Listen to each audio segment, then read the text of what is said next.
কালকেটা phone করবে করে বলবে ওসিলে দোয়া দলিল কোথায় পেয়েছেন, ও যেন খেয়ে ধুয়ে আমার মানুষ করে, তাই দলিল কোথায় পেয়েছে তার টেলিফোনে বল দিতে হবে। এই কথা কিছু বুঝতে পারছেন? তোর আমার কথা শুনতি বললে কেডা, তুই নিস নে, তোর বিশ্বাস থাক না ভাই। আমার কথা যারা নেয় তারাই বিশ্বাস করে নবীর ওসিলা দিয়ে দোয়া চাক, বাকি তুই বিশ্বাস করিস না, আমরা বিশ্বাস করি।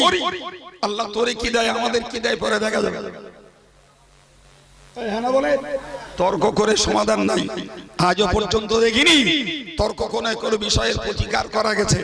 তর্ক করে শুধু বিভেদ বাঁধানো হয়েছে, তর্ক করে বিচ্ছেদ বাঁধানো হয়েছে, আসলে সমাধান কিছু। প্রিয় ভাইরা আমার, তো আমি আপনাকে দোয়ার কথা বলছিলাম।